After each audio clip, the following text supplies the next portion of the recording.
Hello students, पिछले term पर हम लोगों ने स्टडी किया था कोलाइडी विलयन को बनाने के लिए कौन कौन सी विधियां प्रयोग में लाई जाती हैं।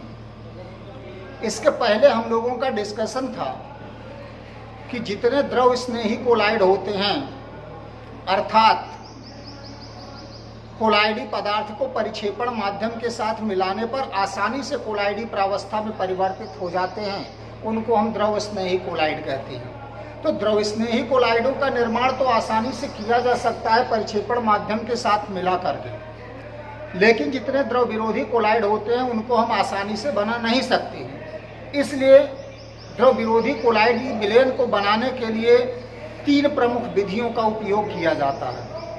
पहली विधि होती है जिसे हम परिक्षेपण विधि कहते हैं, दूसरी है जिसे संघनन विधि कहते हैं, और तीसरी विधि होती है जिसको व्यक्तीकरण विधि कहते हैं। तो हम लोग परिक्षेपण विधियों के बारे में पढ़ चुके थे, यांत्रिक परिक्षेपण और वैद्युत परिक्षेपण। आज के टर्म में हम लोगों को स्टडी करना है कि कोलाइडी विलयन बनाने की कौन कौन सी संघनन विधियां होती हैं। संघनन विधियों के बारे में जब हम लोग स्टडी करेंगे, कंडेंसेशन मेथड्स या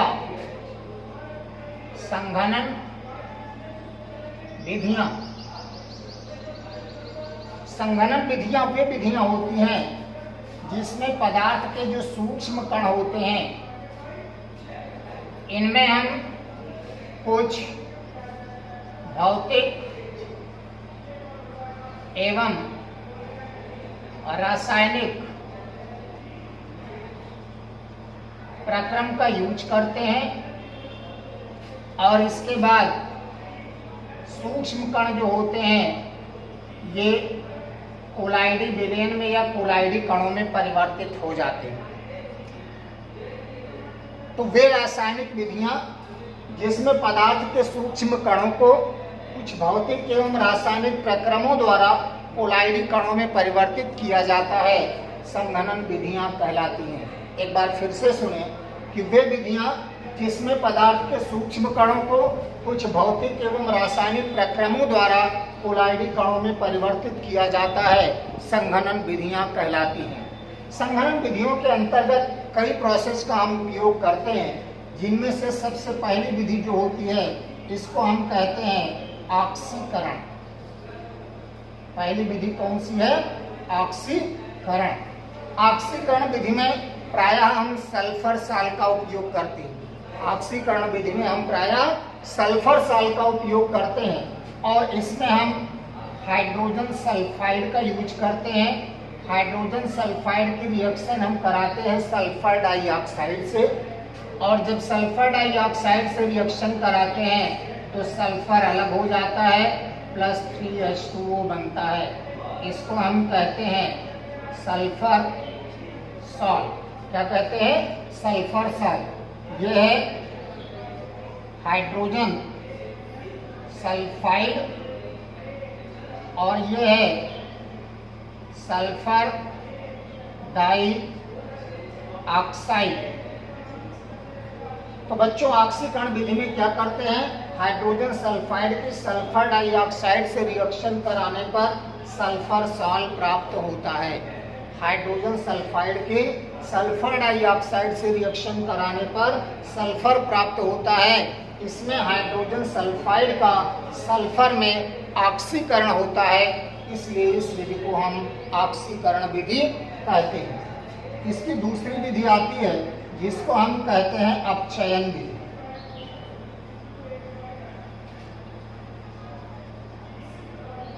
अपचयन विधि या रिडक्शन मेथड।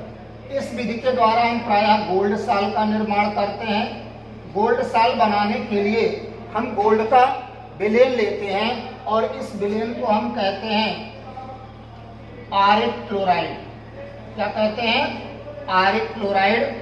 और इसकी रिएक्शन हम कराते हैं स्टेनस क्लोराइड से। आरिक क्लोराइड की रिएक्शन किससे कराते हैं? स्टेनस क्लोराइड से।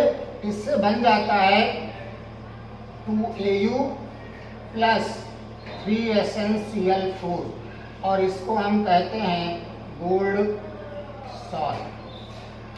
अब इसमें बेटा देखते हैं कि अपचयन विधि में जो आरिक क्लोराइड होता है ये गोल्ड में अपचयित होता है, इसलिए इस विधि को हम अपचयन विधि कहते हैं।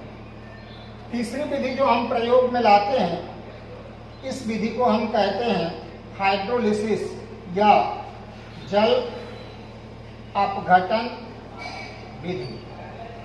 जल अपघटन विधि में क्या किया जाता है कि किसी पदार्थ के द्वारा में जल मिला करके उसे जल अपघटित करते हैं और जल अपघटन के पश्चात हमको कोलाइडी विलयन प्राप्त होता है। इसमें मुख्य रूप से हम फेरिक हाइड्रोक्साइड का कोलाइडी साल्ट इस विधि के द्वारा बनाते हैं। फेरिक क्लोराइड का हम जल अपघटन करते हैं, 3H2O मिलाते हैं।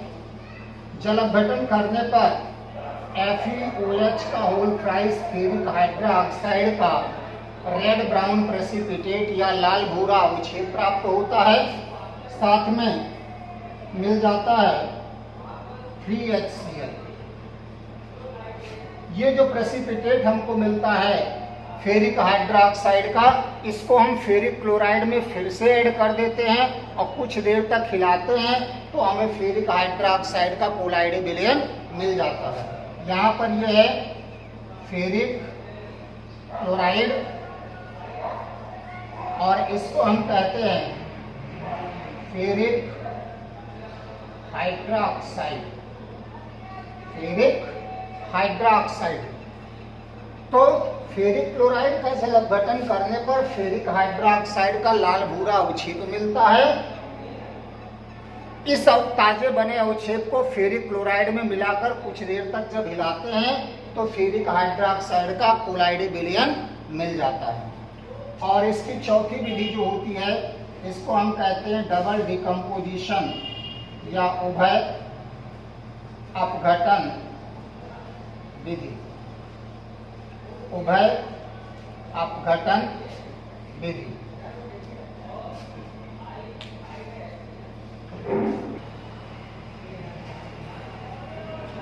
तो अगली विधि है जो हम लोगों को पढ़ना है, ये चौथी विधि है और इसको हम कहते हैं उभय अपघटन विधि।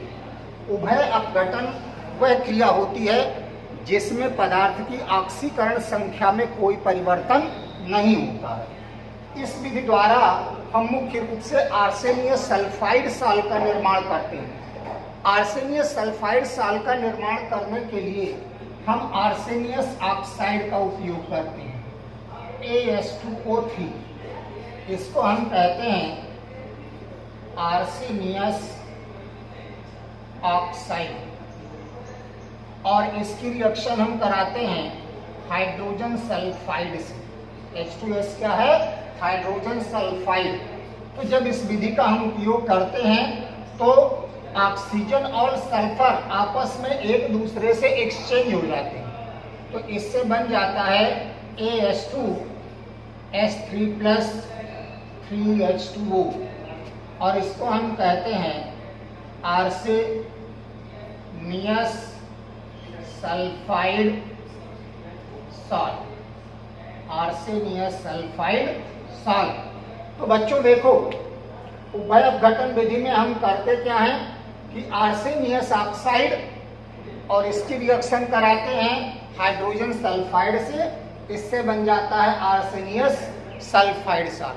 तो इस तरह से बच्चों हम लोगों ने संघनन विधियों के अंतर्गत 4 विधियां पढ़ा है। सबसे पहली विधि है ऑक्सीकरण, दूसरी है अपचयन, तीसरी है जल अपघटन विधि और चौथी विधि है जिसको हम कहते हैं उभय अपघटन विधि। इन चारों विधियों के द्वारा हम द्रव विरोधी कोलाइडी विलयनों का निर्माण करते हैं।